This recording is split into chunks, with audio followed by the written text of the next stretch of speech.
What if I told you that the words we use aren't just random collections of sounds? That deep inside your brain, there's a hidden connection between what you hear and what you see, a secret language that pretty much everyone on Earth understands without ever being taught. Well, we're about to put that to the test. Okay, let's start with a really simple test. No tricks here, I promise. All you have to do is go with your gut. All right, get ready. In a moment, you're going to see two different shapes and hear two made-up words.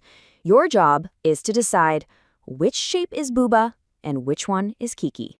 Okay, here they are. Just take a look. One of them is Bouba, the other is Kiki. Which name feels right for which shape? Go with your first instinct. You got your answer? Good. Let's see how you did.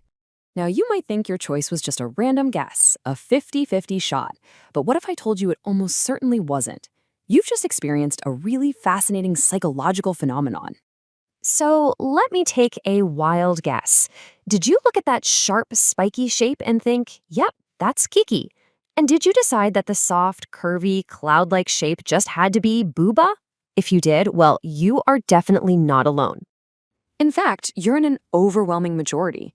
Study after study shows that a mind-boggling 95 to 98% of people make the exact same choice. I mean, think about that. You almost never get that many people to agree on anything, let alone the name for a made-up blob.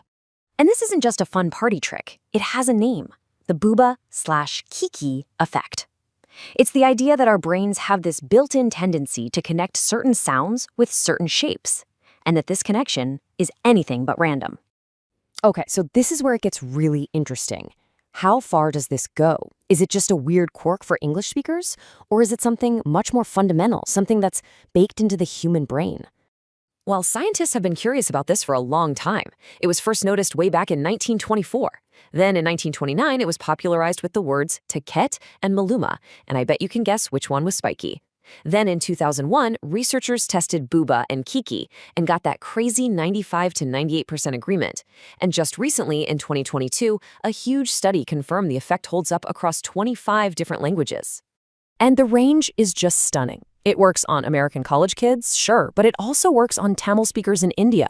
It even works for people who speak languages that don't have a written alphabet.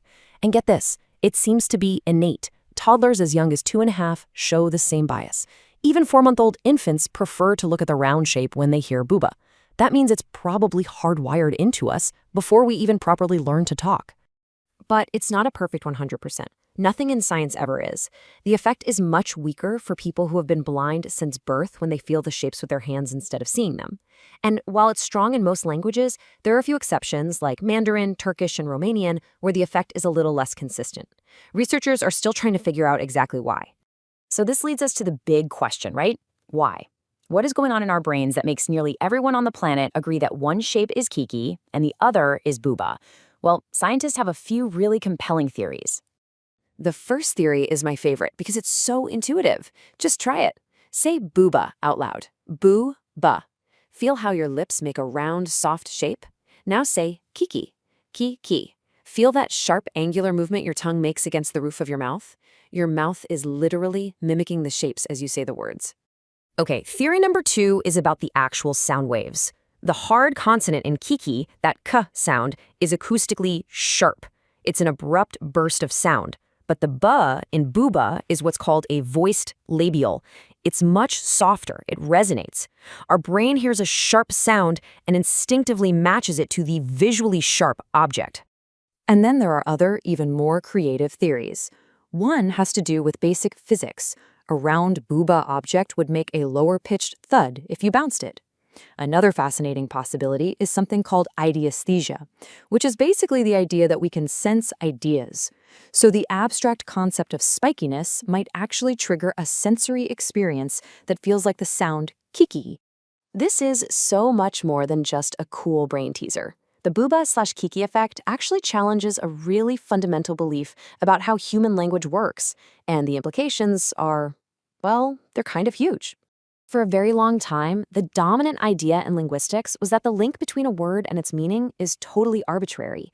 You know, the word tree doesn't look or sound like an actual tree. But as the key researchers behind this put it, this effect suggests that the naming of objects is not completely arbitrary. Some things might be named what they are for a very good reason. The Bouba/Kiki effect is really the poster child for a bigger idea called sound symbolism.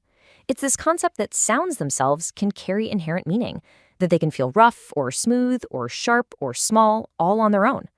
And once you start looking for it, you see this stuff everywhere.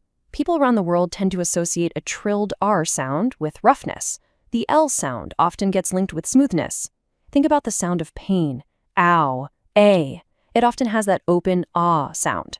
Even something as simple as the word huh is recognized as a question for clarification in tons of languages across the globe. So it leaves us with this pretty profound question to chew on. We've just seen that sounds can have shapes, they can have textures. This simple little test peels back the curtain on a hidden logic woven into the fabric of our language. And it makes you wonder, if this connection exists, what other connections are we missing? What else about the words we use every single day isn't nearly as random as we've always been led to believe?